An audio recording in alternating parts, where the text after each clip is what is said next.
Hey guys, welcome back to my channel. ये मेरी coaching है. In today's video we will discuss the functions of endoplasmic reticulum. कल की video में मैंने पार्ट फर्स्ट अपलोड किया था जिसमें मैंने लाइसोसोम का इंट्रोडक्शन बताया था. वहाँ पर एक चीज़ें मैंने नहीं बताई थी. वहाँ पर एक चीज़ें बाय मिस्टेक हो गई, तो इसलिए मैंने आपको सोचा कि पार्ट 2 में मैं उसे सही कर लूँगी. मैंने वहाँ पर बताया था कि लाइसोसोम क्या है, मेम्ब्रेन बाउंड ऑर्गेनल्स हैं. लाइसोसोम जो है सिंगल मेम्ब्रेन बाउंड ऑर्गेनल्स हैं, ये आपको याद रखना है. वो डबल मेम्ब्रेन बाउंड ऑर्गेनल्स नहीं होता है, वो सिंगल मेम्ब्रेन बाउंड ऑर्गेनल्स होता है. Right, let's move on the functions of lysosome.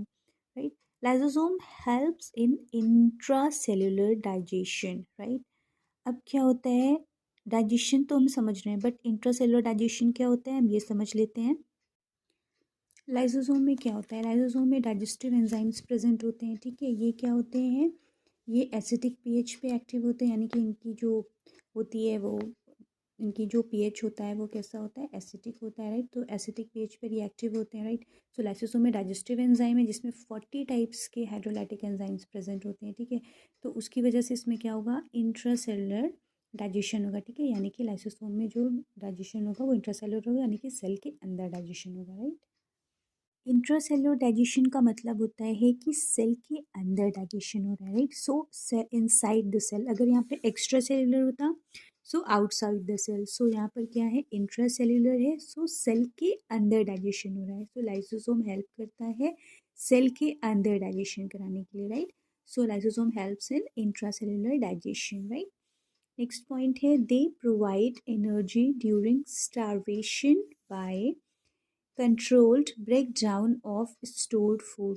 Right, अब देखो लाइसोसोम का एक बहुत ही इंपॉर्टेंट फंक्शन है, ये क्या करता है, एनर्जी प्रोवाइड कराता है. कब, स्टारवेशन के दौरान. जब हम क्या होते हैं, जब हम कुछ खाते नहीं हैं, पीते नहीं, जैसे फास्ट के टाइम पर हो आप, या आप कहीं ऐसी जगह पे हो जहाँ आपको फूड अवेलेबल नहीं हो सकता है, तो उस कंडीशन में क्या करेगा लाइसोसोम, उस कंडीशन में लाइसोसोम क्या करेगा कि हमारे जो स्टोर्ड फूड्स हैं उन्हें क्या करेगा, ये ब्रेक डाउन कर देगा. राइट, तो सोचो कितना इंपॉर्टेंट फंक्शन है कि लाइसोसोम हमें क्या कर रहा है, स्टारवेशन के टाइम पर हमें हेल्प कर रहा है एनर्जी. ठीक है, हमें फूड से क्या मिलता है, हम जब फूड लेते हैं, टेक करते हैं, तो हमें एनर्जी मिलती है. राइट, वो जो एनर्जी हमें मिलती है, तो वो हम जब फास्ट लेते हैं, हम जब फास्ट में होते हैं, तो उस टाइम पर तो हम कुछ लेते नहीं हैं. ठीक है, तो हमें क्या चाहिए होती है, हमें एनर्जी तो चाहिए होती है किसी भी काम को करने के लिए.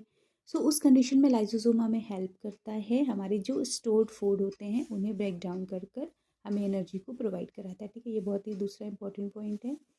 नेक्स्ट पॉइंट है, lysosomes bring about cellular breakdown and are associated with aging. Right, lysosome क्या करते हैं, इसमें क्या होता है, इसमें सेलुलर ब्रेकडाउन होता है. ठीक है, और साथ साथ इसमें क्या होता है, एजिंग.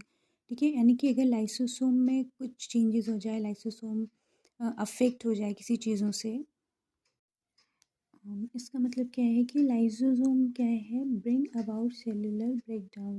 लाइसोसोम में क्या होता है, सेलुलर ब्रेकडाउन होता है, और क्या होता है, आर एसोसिएटेड विथ एजिंग. ठीक है, अगर जैसे कि किसी भी न्यूट्रिएंट्स की डिफिशिएंसी हो जाए, राइट, न्यूट्रिएंट्स में चेंजेस हो जाए, न्यूट्रिएंट्स में. राइट, क्या होगा, जो एजिंग वाले जितने भी ऑर्गेनिजम्स होते हैं उसमें क्या होगा, अगर लाइसोसोम की कमी हो जाए, ठीक है, लाइसोसोम जैसे होते हैं जितने वो नहीं होंगे. ठीक है, तो क्या होगा, लाइफ स्पैन पे भी वो इफ़ेक्ट पड़ेगा, और साथ साथ क्या होगा, जो माइटोकॉन्ड्रियल फंक्शंस होते हैं वो उसको भी क्या करेगा, ये इफ़ेक्ट करेगा. भाई माइटोकॉन्ड्रियल फंक्शन तो आपको पता है कि क्या होता है माइटोकॉन्ड्रिया में. भाई माइटोकॉन्ड्रिया में हमारा एटीपी मिलता है हमें. ठीक है, तो एटीपी क्या होता है, ये एनर्जी है. ठीक है, तो एनर्जी नहीं मिल पाएगी बॉडी को.